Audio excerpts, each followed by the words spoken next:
자, 지금 리포트에서도 보셨습니다만 취임 100일을 맞은 문재인 대통령 잠시 뒤입니다. 8시부터 대국민 보고대회를 갖습니다. 취재 기자와 함께 어떤 행사고 또 어떻게 진행이 되는지 좀 알아보겠습니다. 정치부 신정훈 기자 나와 있습니다. 안녕하세요. 안녕하세요.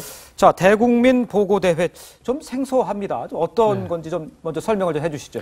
그러니까 말 그대로 지난 100일간의 국정 운영 상황을 국민들한테 직접 설명하겠다 이런 건데요. 그러니까 이전 정부와 달리 문재인 정부는 인수위 기간이 없었습니다. 그렇죠. 대신 국정기획자문위와 함께 국민인수위라는 이름으로 일반 국민들로부터 정책 제안을 받았죠. 이 중에서 100개를 추려 실제 국정과제에 포함시키기도 했고요.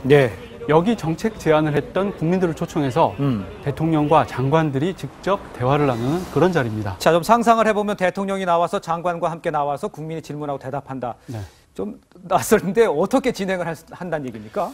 청와대는 당초 이 행사를 광화문에서, 그러니까 좀 뭔가 좀 열린 공간에서 하려고 계획을 했었습니다.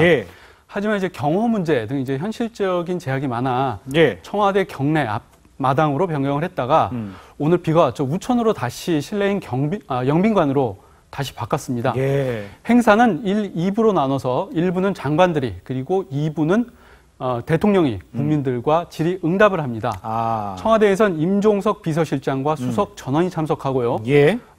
내각에서는 강경화 외교부 장관 그리고 김부겸 행안부 장관 등 4명이 참석을 합니다. 행사 시작과 함께 프로그램 소개는 임종석 실장과 강경화 장관이 합니다. 자, 그런데 그러면 과연 문재인 대통령이 어떤 질문을 받고 또 어떤 걸 대답을 할지 이게 또 관심이 있겠네요. 오늘 그게 상당히 제일 관심이 있는데 일단은 지난 100일 그 취임 100일 기자회견처럼 돌발적인 그런 질의응답을 받는 그런 거는 아니고요. 그동안 이제 국민 인수위에 접수된 질문 중에서 가장 많은 것들을 위주로 해서 선정이 됐습니다. 아마도 일자리와 저출산 문제가 핵심 주제가 될 가능성이 높고요. 오늘 행사에는 김정숙 여사도 참석해서 지난 100일간의 소회를 밝힐 예정입니다. 자, 그런데 이제 제가 보기엔 이제 이게 이벤트처럼 보이는데 그렇다 그러면 이제 셀카봉 인터뷰도 있었죠. 그다음에 집무실 공개도 있었죠. 이건 대국민 보고대회도 있고. 좀 이벤트가 이게 많이 열리는 배경은 어디에 있다고 볼 수가 있습니까? 일단 문 대통령이 제대로 된 취임식을 갖지 못했다는 그런 점이 좀 큰 것 같습니다. 그러니까 이런 행사들을 통해서 뭔가 취임식을 대신하겠다, 뭐 그런 의미도 담겨 있는 것으로 보이는데요. 물론 이제 다른 한편으로는 정치적 의미도 좀 있어 보입니다.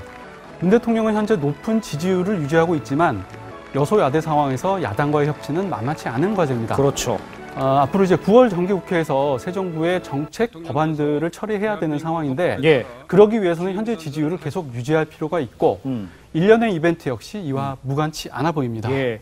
자, 다른 이야기를 해보죠. 아까 리포트에도 좀 전해드렸습니다만 문재인 대통령이 을지 프리덤 가디언 훈련에 앞서서 합참의장 이 취임식에 참석을 했어요. 좀 이례적인데 이건 어떻게 해석을 해야 됩니까? 현직 대통령으로는 처음이었습니다. 그러니까 처음이군요. 내일부터 시작되는 훈련을 앞두고 뭔가 안보 문제에 집중한다, 뭐 이런 의지를 보인 것으로 해석이 됩니다. 최근 몇 년간 북한은 훈련을 전후로 해서 도발을 해왔습니다. 그렇기 때문에 청와대는 북한의 추가 도발도 예의주시하고 있는데요. 최근 주한미군 철수론 그리고 코리아 팩신론이 나오면서 안보 불안감이 커지자 대통령이 직접 챙기겠다. 뭐 그런 뜻도 담겨 있는 것으로 보입니다. 알겠습니다. 지금까지 정치부 신정훈 기자였습니다. 수고했습니다.